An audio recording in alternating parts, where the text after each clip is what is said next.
Le matin du 12 août 1843, un cri de femme déchira le silence de la plantation de Willowbrook, dans les basses terres de Caroline du Sud. Ce que Catherine Hargrove vit dans les appartements privés de son mari ce matin-là allait déclencher un scandale si dévastateur que les journaux refusèrent d'en publier les détails pendant 60 ans. En 3 jours, plus de 300 citoyens se rassemblèrent sur la place de Beaufort pour assister à une punition si brutale que les témoins en gardèrent par le souvenir jusqu'à leur mort. Le comté scella tous les documents jusqu'en 1923, et lorsque les historiens les ouvrirent enfin, ils découvrirent une vérité bien plus sombre que toutes les rumeurs. Il ne s'agissait pas seulement de trahison, mais de la destruction complète de l'âme d'un homme, orchestrée par la seule personne qui savait exactement comment transformer la rage d'une communauté entière en armes. Avant de poursuivre l'histoire de la plantation de Willowbrook et du scandale qui détruisit la famille Hargrove, je dois vous demander quelque chose. Si cette histoire vous donne déjà des frissons, abonnez-vous dès maintenant. Nous révélons les histoires vraies les plus sombres du passé de l'Amérique, celles que l'histoire a voulu effacer. Dites-moi dans les commentaires de quel état vous écoutez ceci. Êtes-vous près de l'endroit où ce cauchemar s'est déroulé? Abonnez-vous, car ce qui vient ensuite est bien pire. Laissez-moi maintenant vous ramener en 1843, dans un monde où la réputation signifiait tout et la perdre équivalait à perdre son existence. Beaufort, en Caroline du Sud, au début des années 1840, était une ville de contradictions. La mousse espagnole pendait aux vieux chênes comme des linceuls funéraires, belle et étouffante.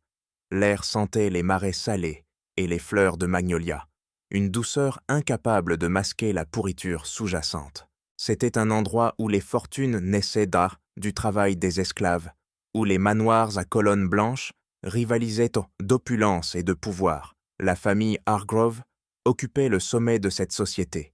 Edmund Hargrove, âgé de 35 ans en 1843, avait hérité de la plantation de Willowbrook de son père. 7 ans plus tôt, 3000 acres de terre fertile, un manoir de style néo-grec achevé en 1838, des lustres de cristal venus de France, des planchers en pin parfaitement assemblés, sans qu'on puisse distinguer les jointures. Edmund était l'exemple même du gentleman sud-carolinien, grand, brun, large d'épaules, après des années à cheval. Il s'habillait avec une élégance irréprochable, parlait avec la mesure des vieilles familles fortunées, siégeait au conseil municipal et était diacre de l'église. On le disait maître juste, ce qui à l'époque signifiait simplement qu'il fouettait ses esclaves moins souvent que ses voisins. Mais Edmund Hargrove cachait un secret qui allait tout détruire. Catherine Hargrove, née Catherine Peyton, avait épousé Edmund en 1837.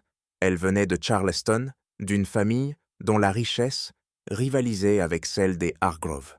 Le mariage avait été arrangé, comme la plupart à cette époque, une union destinée à renforcer les deux lignées. Elle était belle, selon les standards du Sud. Peau pâle, préservée du soleil, cheveux sombres savamment coiffés, taille étranglée par un corset à la mode.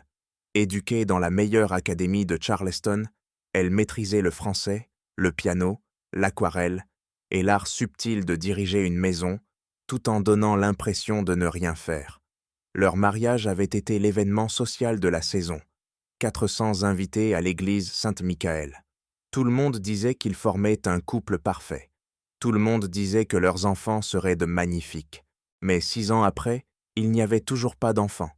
Cela se murmurait dans les salons, avec ce mélange de pitié et de jugement que la société réservait aux femmes incapables d'accomplir leur devoir principal. Catherine sentait le poids de ces murmures. Elle voyait la déception à peine dissimulée de la mère d'Edmund. Elle savait que sa valeur diminuait chaque année. Ce que Catherine ne comprenait pas encore, c'est pourquoi il n'y avait pas d'enfant. Pourquoi Edmund venait si rarement dans son lit. Pourquoi il semblait distant, absent même lorsqu'il était physiquement présent.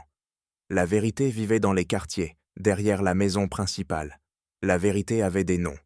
Marcus, Samuel et Daniel. Marcus avait 24 ans, fils de la cuisinière en chef de la plantation, à la peau claire, au visage révélant une ascendance métissée dont personne ne parlait ouvertement. Il travaillait dans la maison principale depuis l'âge de 15 ans, d'abord comme domestique, puis comme valet personnel d'Edmund. Intelligent, il anticipait les besoins avant qu'on les exprime, se mouvant comme une ombre silencieuse. Samuel avait 26 ans, travaillait aux écuries, plus sombre de peau que Marcus, musclé par le travail physique, avec des mains habiles, aussi bien pour s'occuper des chevaux que pour réparer le cuir. Il possédait une dignité tranquille, une force intérieure que l'esclavage n'avait pas réussi à briser. Edmund l'avait remarqué 3 ans plus tôt et avait trouvé des prétextes pour visiter les écuries le plus souvent. Daniel avait 21 ans, charpentier de la maison, expert en menuiserie fine. Il était mince, presque délicat, avec de longs doigts et un regard d'artiste. Il parlait peu, d'une voix douce et prudente. Il avait appris tôt que l'invisibilité signifiait la survie. Edmund avait été prudent, très prudent. Il les voyait séparément, jamais ensemble, toujours tard dans la nuit, dans l'aile est où Catherine ne mettait jamais les pieds. Cette partie était soi-disant en rénovation, fermée et inutilisée. Edmund y avait créé un sanctuaire, une pièce avec une entrée privée donnant sur le jardin, des meubles simples mais confortables, un grand lit, de lourds rideaux, une serrure, des lampes à huile diffusant une lumière douce et indulgente. Pendant 3 ans, cet arrangement dura. Edmund conservait parfaitement son apparence publique. Église chaque dimanche, affaires menées avec efficacité, sourires adressés à sa femme lors des dîners, et la nuit, tandis que Catherine dormait dans sa chambre séparée, comme le voulait la bienséance, Edmund descendait l'escalier des domestiques, traversait les jardins assombris, jusqu'à l'aile est, où un ou plusieurs des 3 hommes l'attendaient. Ces hommes n'avaient pas le choix. Ils étaient de sa propriété. Quand leur maître les appelait, ils venaient. Qu'ils ressentent du désir, de la peur, de la résignation, ou un mélange complexe des 3, leurs émotions n'avaient aucune importance. La survie exigeait l'obéissance. Refuser signifiait le châtiment, la vente, la séparation d'avec leur famille. Alors ils venaient se taisaient, se disaient qu'au moins ils échappaient au travail des champs, qu'ils avaient une nourriture un peu meilleure, des vêtements un peu plus propres, de petits privilèges qu'Edmund leur accordait en échange de leur silence et de leur corps. Mais les secrets, si bien gardés soient-ils, finissent toujours par se révéler. Dans une maison où des dizaines d'esclaves se mouvaient dignes dans l'ombre, où les épouses restaient éveillées à écouter les planchers grincer, où les jalousies et les rancunes couvaient sous chaque parole, un secret aussi grand ne pouvait rester enfoui éternellement. Catherine avait remarqué des choses, d'abord de petits détails. Edmund verrouillant toujours la porte de l'aile est, son air étrangement enjoué, certains matins après des semaines de froideur. Marcus tendu, évitant son regard. Samuel souvent aperçu dans le jardin la nuit, Daniel avec des marques sur le cou, semblables à des traces de doigts, de lèvres. Elle avait vu et repoussé ses pensées, car l'alternative était impensable. Aucun gentleman du Sud ne ferait de telles choses. C'était impossible, contre Dieu, contre la nature, contre toutes les lois de la société civilisée. Mais Catherine n'était pas sotte. Elle avait grandi dans un monde où les femmes apprenaient à observer, à lire les signes subtils que les hommes croyaient dissimulés. 6 années passaient auprès d'un mari de plus en plus distant, subissant les regards pleins de pitié, les conversations chuchotées, sentant sa valeur s'éroder avec chaque année sans enfant. Et peu à peu, comme l'eau s'infiltrant dans les fondations, la vérité avait commencé à fissurer son déni soigneusement entretenu. La nuit du 11 août 1843, Catherine prit une décision. Elle saurait la vérité. Quelle qu'elle soit, aussi terrible soit-elle, elle la verrait de ses propres yeux. Catherine attendit que la maison fût endormie. Elle entendit les pas d'Edmund dans le couloir, puis descendant l'escalier des domestiques. Elle attendit 10 minutes, juste le temps qu'il atteigne l'aile est, qu'il s'installe, qu'il se croie en sécurité. Puis elle se leva, enfila un châle sombre sur sa chemise de nuit blanche et le suivit. Le jardin n'était éclairé que par un quart de lune, et la faible lueur des quartiers d'esclaves. Catherine avançait prudemment, ses pieds nus silencieux sur les briques. Elle entendait les cigales, le fleuve au loin, et son propre cœur battre si fort qu'elle crut réveiller toute la plantation. Elle atteignit l'aile est. La porte latérale était entrebâillée. Une lumière vacillait à l'intérieur, projetant des ombres mouvantes. Catherine s'approcha lentement, le souffle court, les mains tremblantes. Elle regarda à travers l'ouverture. La pièce était plus grande qu'elle ne l'imaginait, aménagée avec un soin qui révélait qu'il ne s'agissait pas d'une installation temporaire. Le lit dominait l'espace, couvert de draps fins, que Catherine reconnut comme manquant dans l'inventaire de la maison. Les lampes à huile diffusaient une lumière chaude sur la Seine. Edmund était sur le lit, son corps étroitement enlacé avec ceux de 3 autres hommes. Marcus, Samuel et Daniel étaient là, tout près de lui, leurs gestes empreints d'une proximité qui ne laissait aucun doute sur la nature de leur lien. Les sons, la chaleur, la fluidité de leurs mouvements révélaient une intimité ancienne, familière, presque tendre. La main de Catherine se porta à sa bouche, étouffant le cri qui montait dans sa gorge. Elle resta figée, incapable de détourner les yeux, incapable de comprendre ce qu'elle voyait. Son mari, le planteur respectable, le diacre de l'Église, le pilier de la société, se livrait à des actes que la loi jugeait impardonnables et que la morale de leur monde considérait comme la plus profonde des déchéances. En 1843, en Caroline du Sud, ce que Catherine venait de découvrir était un crime passible de mort, pour Edmund, mais aussi pour Marcus, Samuel et Daniel. La loi ne faisait aucune distinction, aucune exception. Le simple mot pour désigner ce péché n'était presque jamais prononcé tant il inspirait la terreur et la honte. Catherine resta là peut-être 30 secondes, bien que cela lui parût une éternité. Elle vit sur le visage de son mari une douceur qu'elle n'avait jamais connue dans leur vie commune. Elle vit l'attention, la complicité, la liberté, et dans ce bref instant, en le voyant exprimer une émotion si sincère, un désir si vrai, plus vrai que tout ce qu'il avait jamais partagé avec elle, quelque chose de froid et d'inflexible se forma dans son cœur. Ce n'était pas seulement la trahison, ni même l'humiliation, c'était la rage, pure, glacée, calculée. Elle avait donné à cet homme 6 années de sa vie, supporté les jugements, les murmures, les attentes. Elle s'était efforcée d'être l'épouse parfaite. Et lui, pendant tout ce temps, vivait une autre vie, cachée dans cette même maison. Catherine recula lentement, le regard vide, mais l'esprit déjà en mouvement. Elle regagna sa chambre, s'assit à son bureau d'écriture, alluma une bougie et prit du papier. Ses mains étaient désormais calmes. Elle écrivit 3 lettres.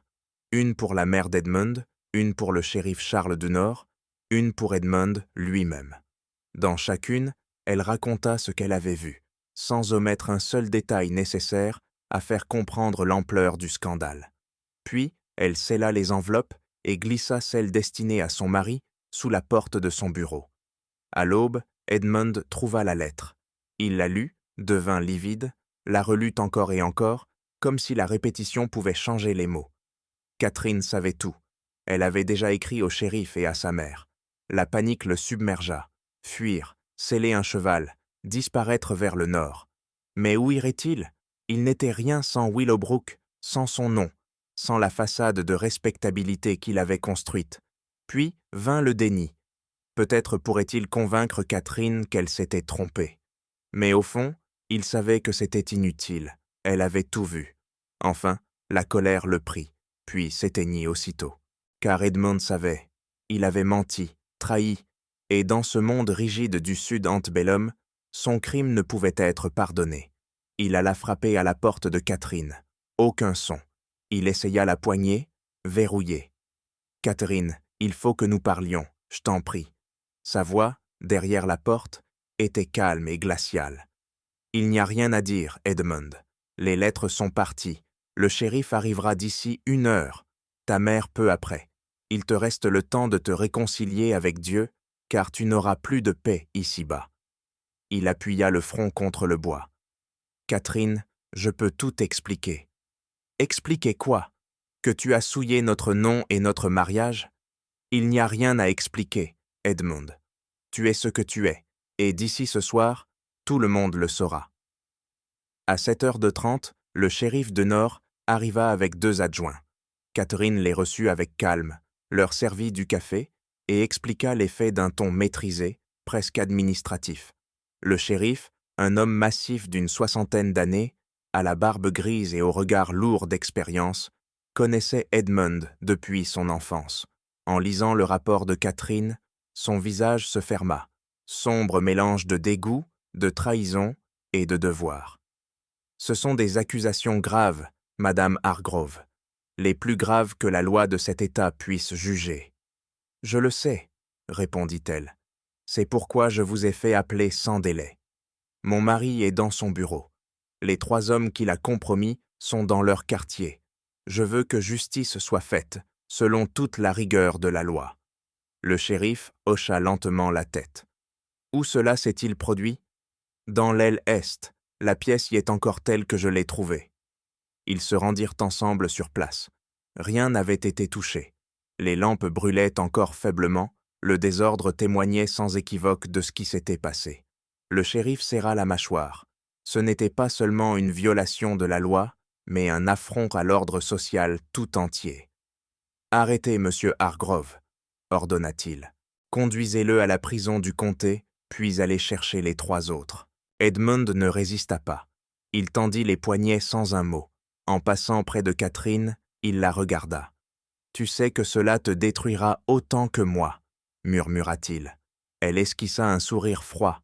« Non, Edmund, je survivrai. Toi, tu seras un nom que l'on murmure, avec honte. » Quelques minutes plus tard, il était emmené, enchaîné, vers la prison de Beaufort. Sa chute avait été si soudaine qu'elle paraissait irréelle. Marcus, Samuel et Daniel Yale furent arrêtés à leur tour. Leur famille, impuissante, regardait en silence, sachant que cette accusation les condamnait sans retour. Avant midi, les 4 hommes étaient enfermés dans des cellules séparées. Le soir venu, toute la ville savait. L'affaire Hargrove devint le seul sujet de conversation, dans les boutiques, les salons, les tavernes. Le scandale ébranla Beaufort comme un tremblement de terre. Le juge Howard Middleton, un vétéran respecté, reçut le dossier. Il lut les charges, encore et encore, le visage grave. Il avait connu Edmund depuis l'enfance, célébré son mariage, soutenu son ascension. Et pourtant, il savait que désormais, il n'avait pas d'autre choix que d'appliquer la loi, avec toute sa sévérité. Le juge Middleton resta longtemps immobile, les documents devant lui. On lui demandait désormais de présider à la chute d'Edmund Hargrove. La loi, en Caroline du Sud, ne laissait place à aucune ambiguïté. Le crime qualifié d'abominable contre nature devait être puni de mort ou d'une peine que la cour jugerait équitable. Mais chacun savait que la mort était la norme. Pourtant, la situation était plus complexe qu'il n'y paraissait. Edmund était un homme blanc, riche, issu d'une des familles fondatrices du comté. Marcus, Samuel et Daniel, eux, étaient réduits en esclavage, considérés comme des biens, d'une valeur fixée en argent. La loi proclamait une justice égale pour tous, mais en pratique, tout le monde savait que les esclaves subiraient toujours la sanction la plus rapide et la plus cruelle. Le véritable dilemme était de décider du sort d'Edmund sans ébranler l'équilibre d'un ordre social fondé sur la hiérarchie et l'hypocrisie. Le 15 août, le juge convoqua une réunion à huis clos. Étaient présents le shérif du Nord, le procureur Richard Fellows, le maire Thomas Pritchard, 2 diacres de l'Église et quelques notables. Catherine, bien sûr, n'y fut pas invitée. « Messieurs, » commença le juge, « nous devons rendre justice, mais avec discernement. Les preuves contre M. Hargrove sont irréfutables. Son épouse a été témoin direct, et les faits sont corroborés par des éléments matériels. Si un autre homme, d'une moindre condition, était accusé, il serait déjà condamné. » Le maire Pritchard l'interrompit. « Mais il ne s'agit pas de n'importe quel homme, c'est Edmund Hargrove. Son domaine fait vivre des centaines de personnes. Si nous le condamnons à mort, tout son héritage s'effondre. » Le procureur répondit d'une voix ferme. « La loi ne saurait se plier à la richesse. Si nous traitons M. Hargrove différemment d'un fermier, nous détruisons l'idée même de justice. » Le shérif ajouta, « Et si nous laissons l'un d'eux échapper à la justice, que dira le peuple? Que la loi ne s'applique qu'aux pauvres. » Le révérend Cartwright, grave, prit la parole. « Ce n'est pas qu'une affaire légale, c'est une épreuve morale. Ce qu'a fait M. Hargrove est une offense à Dieu et à l'ordre naturel. Si nous sommes indulgents, nous donnons le signal que ce péché peut être pardonné. » Le juge Middleton hocha lentement la tête. « Alors voici ma décision. Il y aura procès, et M. Hargrove sera déclaré coupable. Mais il ne mourra pas. La mort serait une délivrance pour un homme de sa stature. Je veux une peine exemplaire, publique, inoubliable, qu'il perde non seulement sa liberté, mais aussi son nom et son honneur. » Un silence pesant suivit ces mots. Même les plus sévères parurent troublés par la dureté du ton. « Quant aux 3 esclaves, ajouta-t-il d'une voix glaciale, ils seront punis selon la loi. Leur sort devra rappeler à tous ce qui arrive lorsque l'ordre établi est renversé. » Mais une chose échappa au juge. Catherine Hargrove. Bien qu'absente de la réunion, elle apprit bientôt chaque détail grâce à une cousine à qui un jeune clerc avait parlé. Et lorsqu'elle découvrit que Marcus, Samuel et Daniel allaient vanter d'être exécutés avant la peine publique de son mari, son cœur se glaça. Elle voulait la ruine d'Edmund, oui, mais pas la mort de ces hommes qui n'avaient eu aucun choix. Catherine comprit aussi autre chose. Si les 3 mouraient avant la punition de son mari, Edmund pourrait être vu comme une victime tragique, un homme brisé par amour, un symbole romantique. Elle ne pouvait le permettre. 2 jours avant le procès, elle demanda audience au juge Middleton. Elle se présenta vêtue de noir, comme une veuve, bien qu'aucun décès n'ait encore eu lieu. Sa posture était droite, son regard calme, presque froid. « Votre honneur, dit-elle, j'ai entendu parler de votre sentence. Je viens non pour la contester, mais pour faire une requête. » Le juge fronça les sourcils. « Une requête? » ?»« Oui, que les 4 hommes soient punis, ensemble. Que les 3 esclaves assistent au châtiment de mon mari, et qu'ils voient, à son tour, le sort qu'ils subiront ensuite. Que tout soit vu du peuple, que rien ne soit caché. » Le juge resta un long moment silencieux. « Madame Hargrove, dit-il enfin, votre demande est d'une cruauté remarquable. Mon mari n'a montré ni miséricorde ni respect, répondit-elle d'une voix égale. Pourquoi devrais-je lui en accorder? Qu'il voie le résultat de ses actes, que le monde sache qui il était vraiment. » Le juge Middleton finit par hocher la tête. « Ainsi soit-il, votre demande sera exaucée. » Catherine se leva, remit en place ses gants noirs et esquissa un sourire glacé. « Merci, votre honneur. La justice doit être complète. » Le 18 août 1843, le procès commença. La salle du tribunal débordait de monde. On se pressait dans les couloirs, aux fenêtres, partout où l'on pouvait entendre. Ce n'était pas seulement un jugement, c'était un spectacle, une leçon publique, un événement dont on parlerait des années. Edmund entra, menotté, le visage livide, les traits attirés. Son regard vide ne cherchait plus rien. L'homme qu'il avait été n'existait déjà plus. Marcus, Samuel et Daniel furent amenés séparément, eux aussi enchaînés, et placés dans un coin de la salle d'audience, gardés par des adjoints armés. Leurs visages trahissaient des émotions différentes. Marcus avait l'air résigné, presque paisible, comme s'il avait accepté ce qui allait arriver. La mâchoire de Samuel était serrée, les yeux brûlants d'une rage contenue. Daniel tremblait, des larmes coulant silencieusement sur son visage. Le juge Middleton prit place. Le procureur se leva et présenta les accusations. Puis, Catherine fut appelée à témoigner. Elle monta à la barre la tête haute. Elle portait maintenant du gris foncé, toujours en tenue de deuil du matin, mais un peu moins sévère. Elle posa la main sur la Bible et jura de dire la vérité, puis d'une voix claire et assurée, décrivit avec exactitude ce qu'elle avait vu le matin du 12 août. La salle fut absolument silencieuse pendant son récit. Les hommes, se remuer dedans, mal à l'aise. Les femmes se ventilaient, qu'elles soient choquées ou accablées par la chaleur. On ne saurait le dire. Chaque mot prononcé par Catherine tombait comme un coup de marteau, détruisant la réputation, la dignité, l'humanité même d'Edmund. Lorsqu'elle eut fini, le procureur demanda « Madame Hargrove, y a-t-il quelque possibilité que vous ayez mal interprété ce que vous avez vu ?»« Non, monsieur, » répondit-elle. « Il n'y a aucune possibilité d'erreur. Ce que j'ai vu était clair, indubitable et délibéré. Mon mari participait à un acte de sodomie avec 3 esclaves masculins. Il n'était ni contraint ni confus.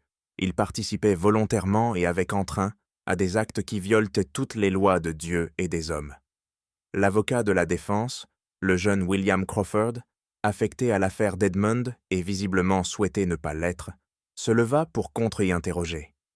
« Madame Hargrove, est-il possible que le comportement de votre mari résulte d'une folie passagère, qu'il n'était pas dans son bon sens ?»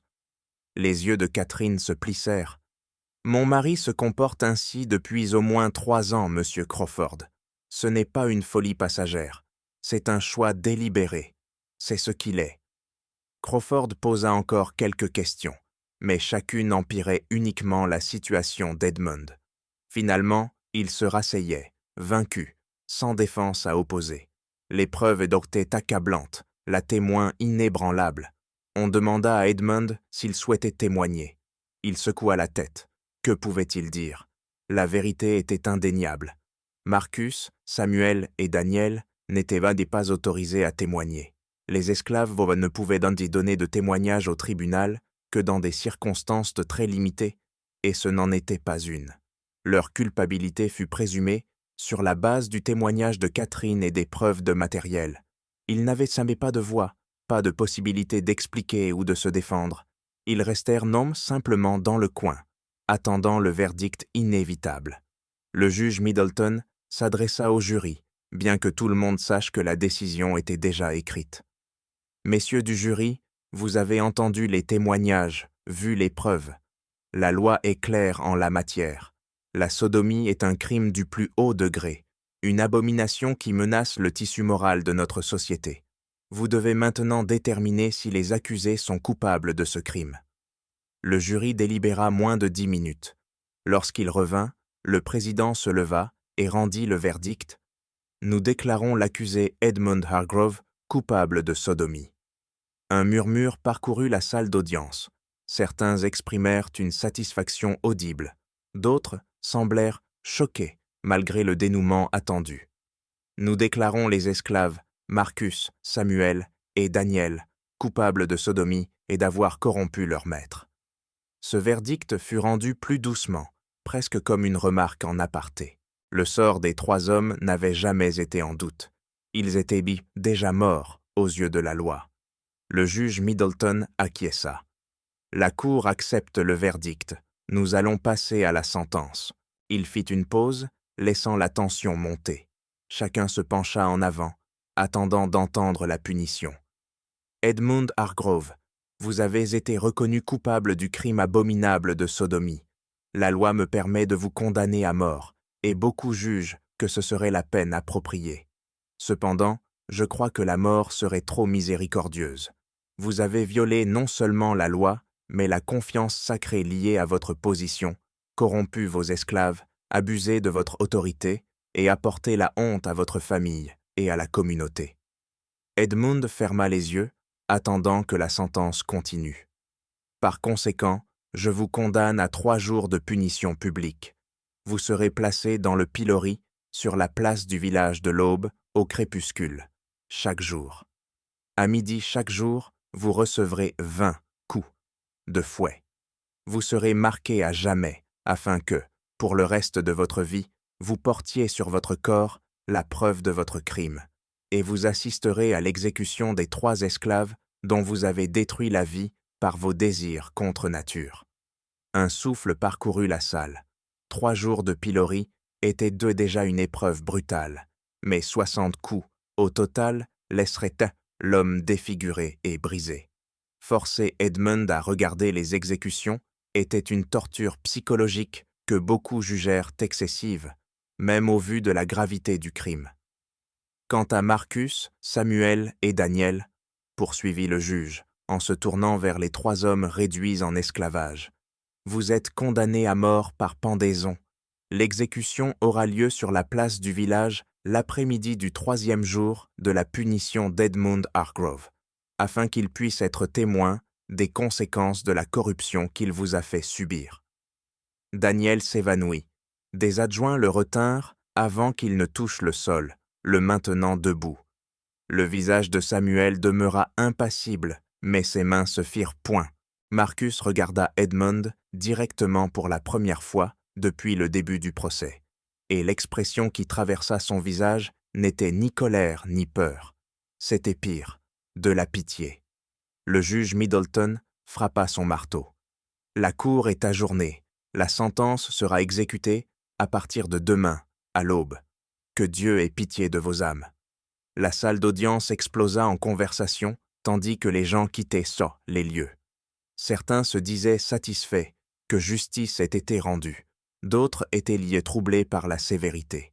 Beaucoup planifiaient la choix déjà d'assister au spectacle public, attirés par la curiosité morbide et la certitude qu'ils allaient voir quelque chose d'inédit à Beaufort. Catherine partit sans regarder Edmund. Elle avait obtenu ce qu'elle voulait. La vérité était publique. Edmund était détruit. Bientôt, elle serait libre de quitter cet endroit et de n'y jamais revenir. Le matin arriva trop vite. Le soleil se leva sur Beaufort et jeta sa lumière dorée sur la place du village. Les gens s'y rassemblaient là, déjà. Des chaises disposées pour les notables, d'autres groupes parlant à voix basse. Les enfants étaient retenus à la maison, mais adolescents et adultes remplissaient la place jusqu'à ce qu'il ne reste presque plus d'espace. Au centre se dressait le pilori, une structure en bois, aux trous pour la tête et les mains, et à côté le poteau de fouet, une grande hampe de bois avec des anneaux de fer pour attacher les condamnés.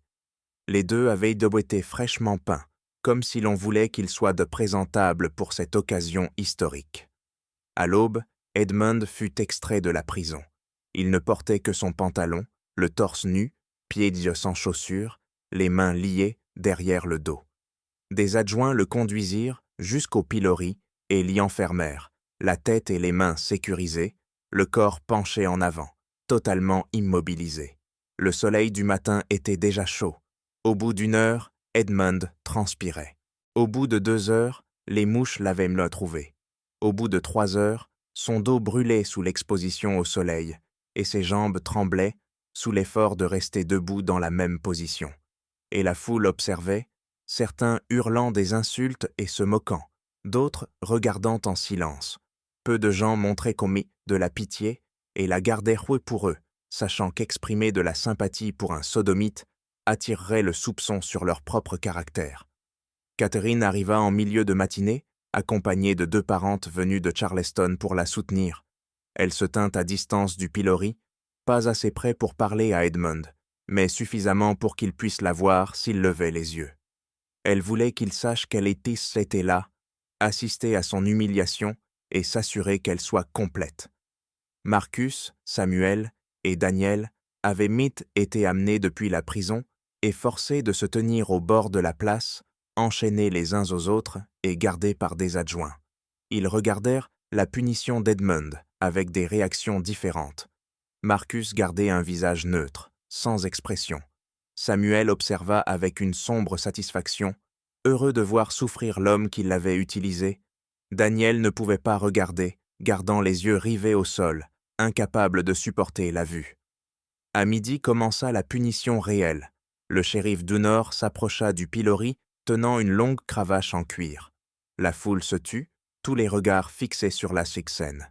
« Edmund Hargrove », annonça le shérif assez fort pour que tout le monde entende. « Vous avez été condamné à 20 coups de fouet. Puisse cette punition servir de rappel des conséquences de votre crime et d'avertissement à tout autre homme tenté de suivre votre exemple. » Le corps d'Edmund se tendit. Il avait déjà reçu une fessée dans son enfance, quelques coups pour des bêtises. Cela n'avait rien à voir avec ce qui allait suivre. Il tenta de se préparer, mais il n'y avait aucune préparation possible pour cela. La première gifle vint sans avertissement. La lanière de cuir déchira le dos nu d'Edmund avec un claquement qui résonna sur la place. Edmund haleta, mais ne poussa pas de cri. Une fine ligne rouge apparut sur sa peau. La deuxième lanière suivit aussitôt, puis la troisième. À la cinquième, Edmund gémit à chaque coup. À la 10e, il criait, incapable de garder son sang-froid. À la 15e, il sanglotait, le corps secoué par chaque impact. La peau de son dos était déchirée en plusieurs endroits, le sang ruisselant jusqu'à imbiber la ceinture de son pantalon. Le 20e coup arriva enfin. Edmund s'affaissa dans le pilori, maintenu à la verticale seulement par la structure de bois qui l'emprisonnait.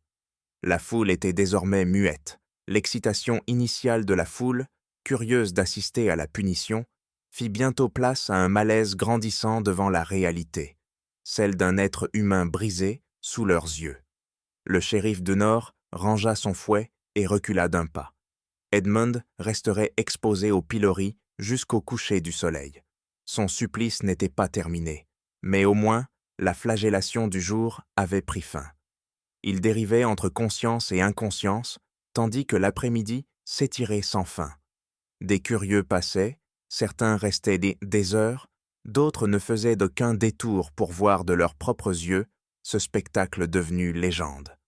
Lorsque le soleil toucha enfin l'horizon, le shérif revint. Il déverrouilla le pilori et Edmund s'effondra aussitôt, incapable de se tenir debout. On le ramena à la prison, où un médecin avait reçu l'ordre de s'assurer qu'il survivrait, du moins assez pour endurer les 2 jours restants. Le lendemain se déroula comme le précédent. Edmund, ramené à l'aube, fut de nouveau exposé au pilori. Son dos, déjà couvert de plaies, le faisait souffrir à chaque mouvement. Le soleil, les insectes, les rires du public rendaient à tout instant insupportable. Catherine reparut, vêtue de noir, son visage dissimulé sous une ombrelle. Elle observait en silence, impassible. Certains la jugeaient cruelle, d'autres comprenaient sa colère. Elle avait été trahie d'une façon qu'aucune femme n'aurait pu imaginer. À midi, le supplice reprit. Edmund cria dès les premiers coups, incapable de contenir la douleur. Sa voix résonna sur la place, suppliante, mais la sentence devait être exécutée jusqu'au bout. Quand ce fut terminé, il ne restait de lui qu'un souffle, mais il vivait encore, bien que, parfois, il eût préféré ne pas le faire. Le 3e jour arriva. Edmund fut conduit au pilori pour la dernière fois. Son corps n'était plus qu'une ombre, son visage gonflé par la chaleur et les insectes. Ses jambes y tremblaient, mais la loi était claire. 3 jours, 3 châtiments. La foule, ce jour-là, était plus nombreuse que jamais. On avait construit pendant la nuit un échafaud près de la colonne. 3 cordes y pendaient, prêtes. Les rumeurs s'étaient répandues.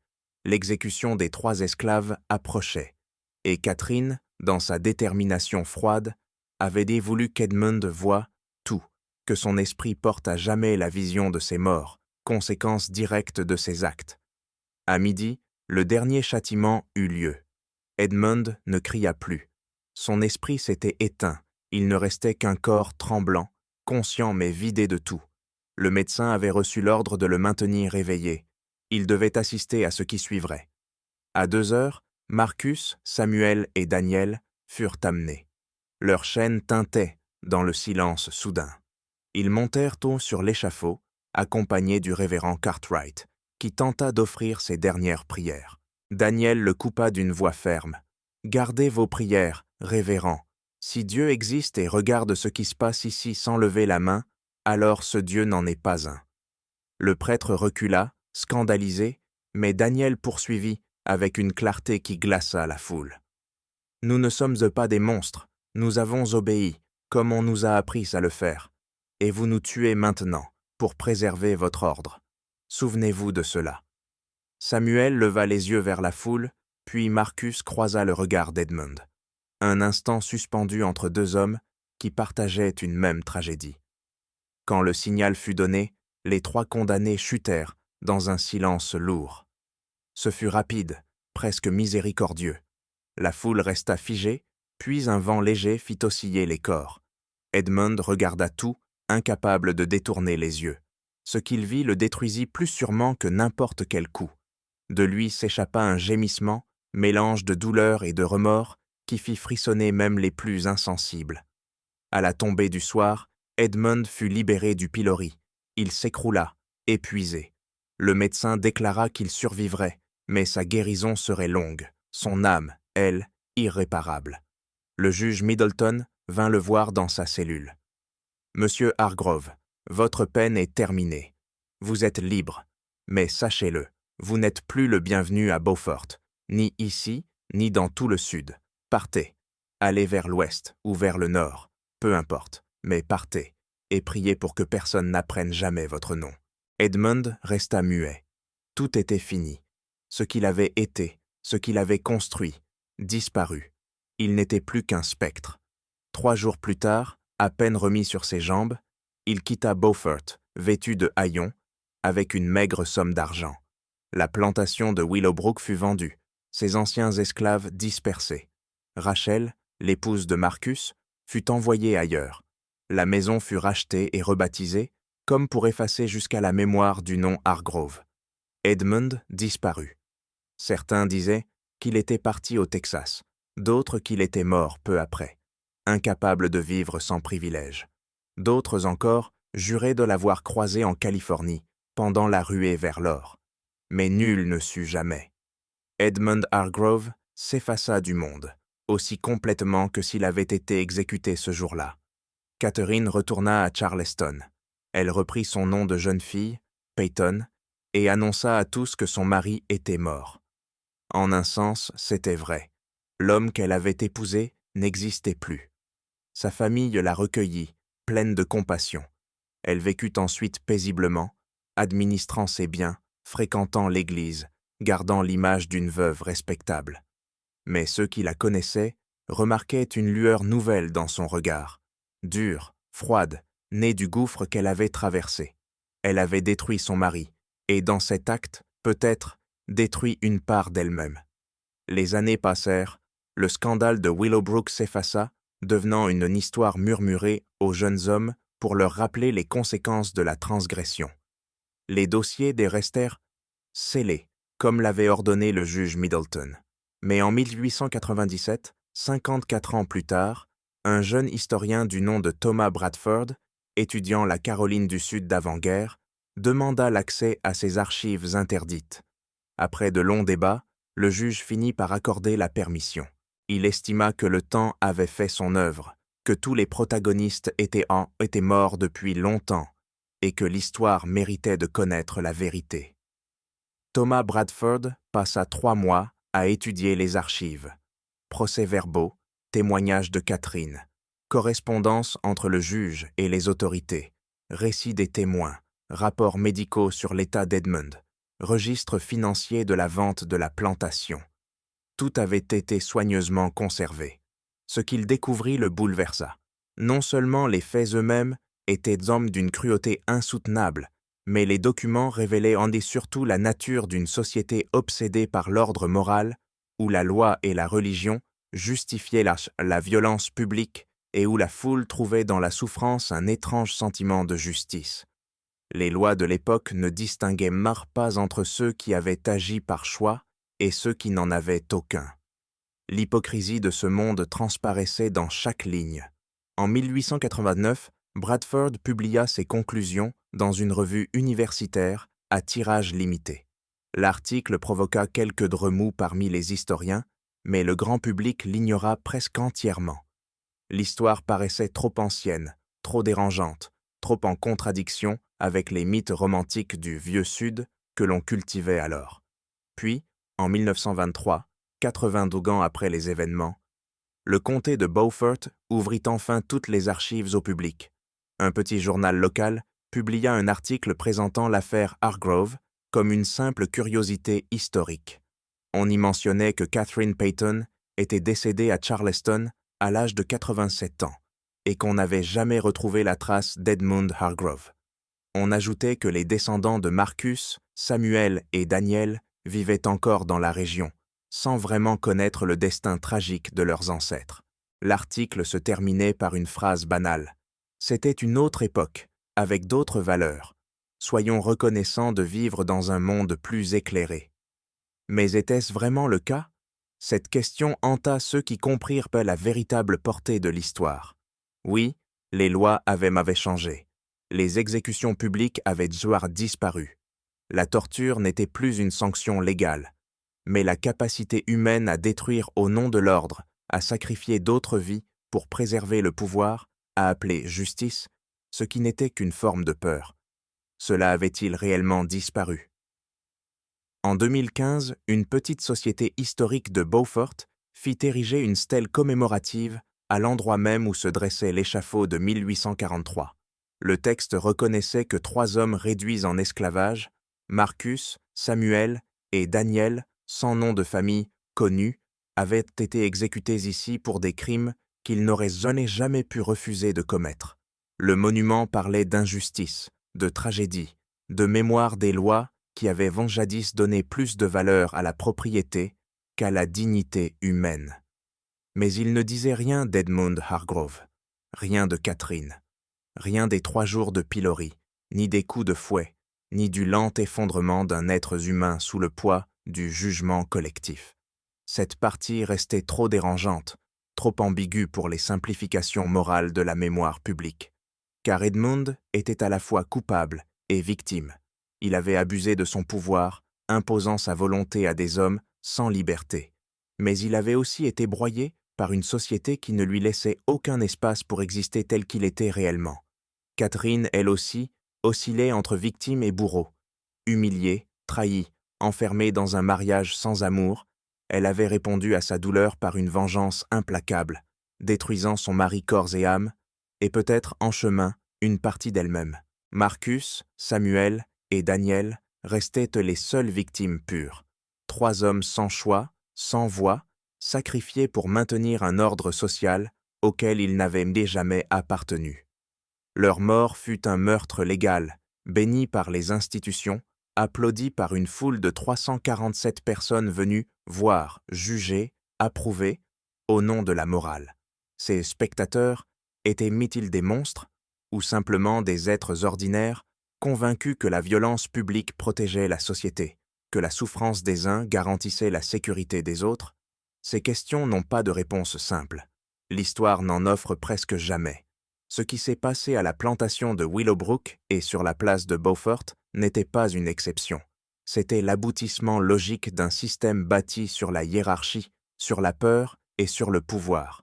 Et si cette histoire nous hante encore, ce n'est pas parce qu'elle est si différente du monde d'aujourd'hui, c'est parce qu'elle nous ressemble trop. Elle révèle à quel point la compassion peut s'éteindre vite dès qu'on nous persuade que la cruauté est nécessaire à la justice, à quel point nous sommes prêts à détruire les autres pour préserver l'illusion de notre propre vertu. Edmund Hargrove, Catherine Payton, Marcus, Samuel, Daniel, le juge Middleton, le shérif de Nord, le révérend Cartwright et les 347 témoins, tous sont morts depuis longtemps. Leur monde s'est éteint, mais les échos de leurs actes, de leurs choix, de la violence qu'ils ont exercée, subie ou observée, résonnent encore. Écoutez bien, vous pouvez encore les entendre. Et vous, que pensez-vous de cette histoire? Croyez-vous que toute la vérité ait été révélée? Ou certains secrets dorment-ils encore sous la terre de Beaufort? Laissez votre commentaire ci-dessous. Si vous avez apprécié ce récit sombre de l'histoire américaine et souhaitez en découvrir d'autres, abonnez-vous à Liturgy of Fear, activez la cloche de notification et partagez cette histoire avec quelqu'un qui aime les mystères du passé. À bientôt pour un nouveau voyage dans les cauchemars oubliés de l'Amérique.